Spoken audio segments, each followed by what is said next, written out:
Kyayo olunaku olwaleero wakati mu budde obubadde obubisibisi oba obudde obubadde bujjuliridde akakuba munna NUP era nga y'omu ku bakulira akakiiko k'ebyokulonda ak'ekibiina ki The National Unity Platform NUP omukulu amanyiddwa nga John Mary Sebuwuufu aleeteddwa nateera olunaku olwaleero wali enakawa ku Nakawa Chief Magistrates Court asobola okuba nga ayongera okuwera ennemba n'emisango egyamuteekebwako gye buvuddeko. Mujja kujjukira nti ono ennaku z'omwezi 14 Januari ze yali yakwatibwa wabula nga bangi naddala aba NUP basooka kuba nga bamunoonyanoonya nga tebamulaba oluvannyuma ne bakizuula nti owaaye yali mu mikono gy'abasajja be baali bamulidde.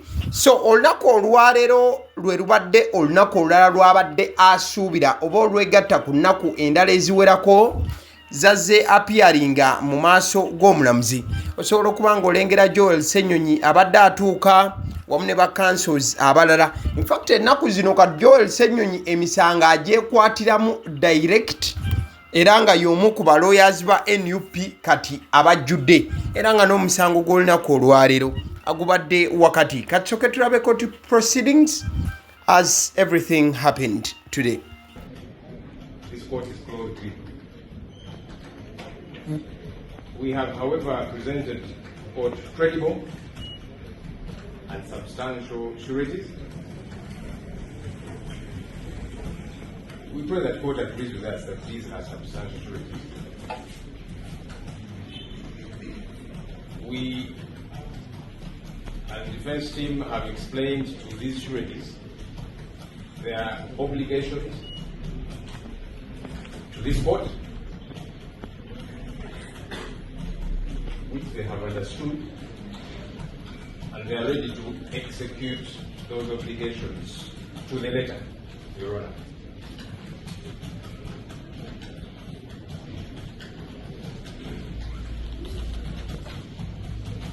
Your Honor, the defense team uploaded all the documents we have presented to this court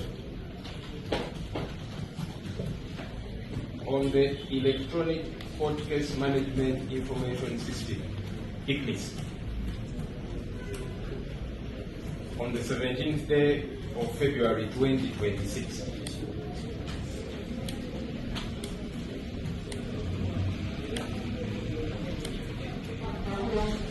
We believe that our colleague representing the state has had occasion to go through these documents for the past 2 weeks. Your Honor.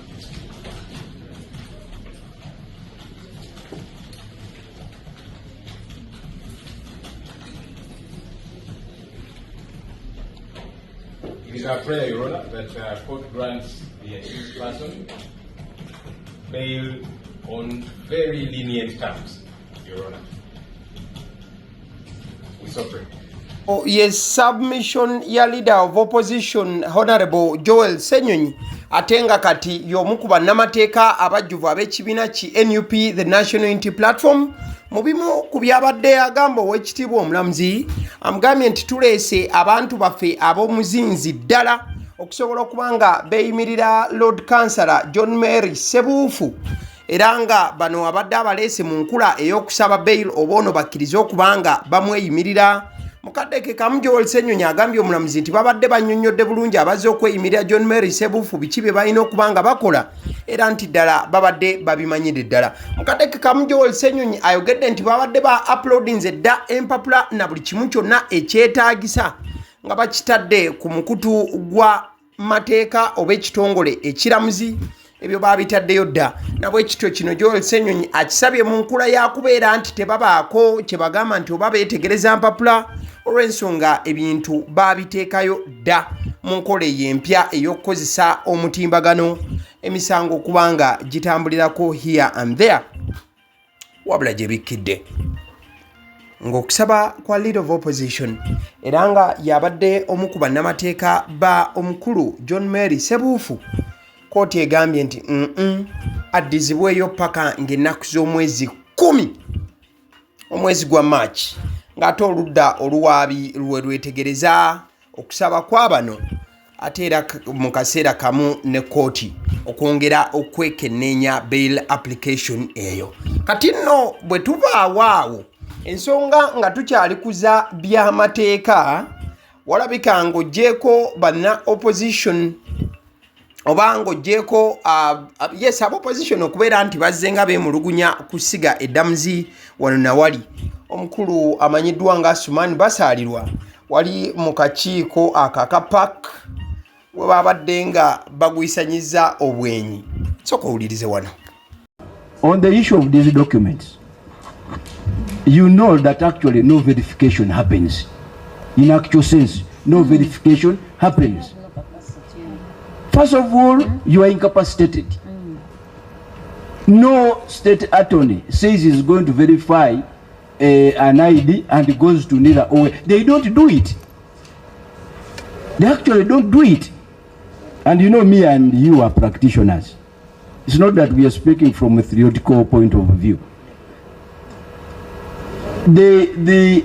Even you are at the forefront of asking for stringent bail conditions. And you're actually responsible for the backlog, but also congestion in the prisons. You are responsible. Look at, for example, how you rush to take over private prosecutions. You already have your own problems, but you rush to take over private prosecutions. Let these cases be prosecuted. It is true you have a constitutional right to do so, but I am prosecuting my person privately. You rush to take it over, add on already your problems of understaffing, then the case does not proceed, only to enter nolly. You know it very well. Oyo ye mukulu Honorable Asuman Basalirwa omu ku bannamateeka abateerya ntama. Wabula nga akalulu kano oba omulundi guno tagenda kukomawo kuba teyawangula. Wabula badi mu kumalako kisanja kyabwe yabadde agwisanyiza bwenyi ne DPP oba Directorate of Public Prosecution oba ku side eri tumutwale nga Sabawaabi simanyi ndoza lulimi lwetusobola okuba nga tukozesa. Kati ojja kujjukira nti ebiseera bisinga files ezimu we zijja mu kooti ziba zirina okugenda ewa DPP neyekenneenya n'ateekateeka bulungi file n'ebintu ebigwa mu kkowa eryo. Kati ono yanenyeza DPP n'agamba nti basusse okulaba nga beenyigira wakati mu misango ne bagireetera okubeera nti bagisiraanya ne ssekusiraanya yenna.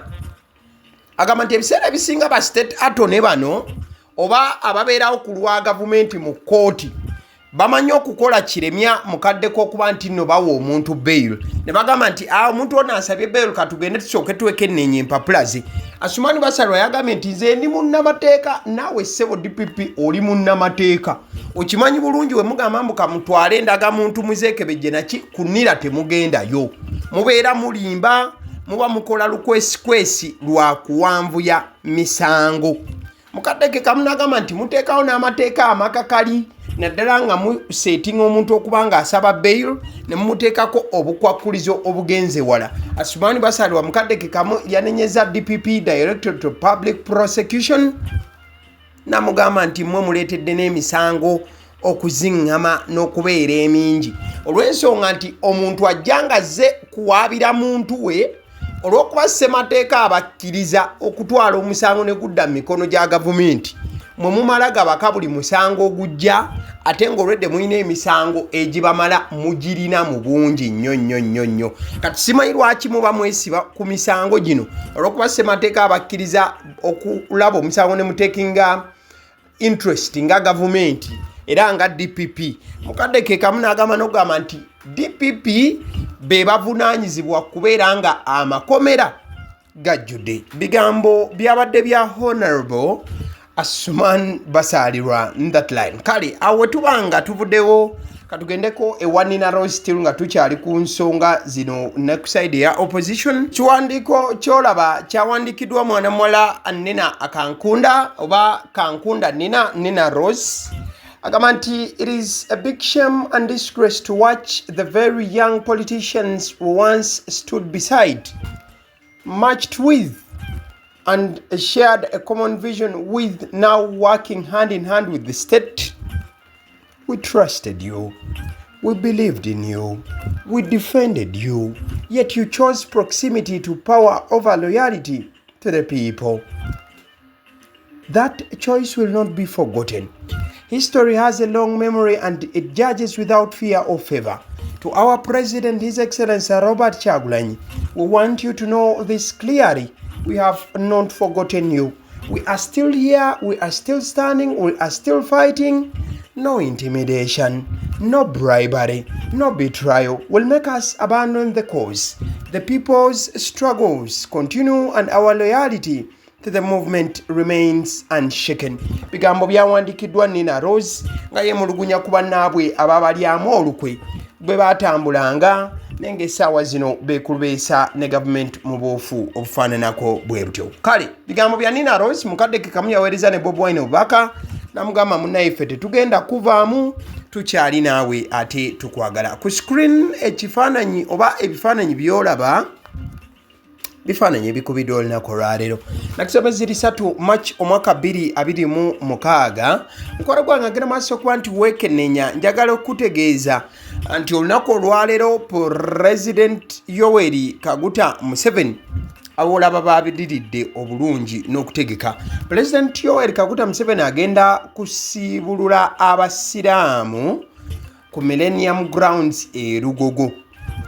In fact kyenategeddeko kyekyokubeera nti enteekateeka zino zikulembeddwamu ONC, Office of the National Chairperson saidi eyo.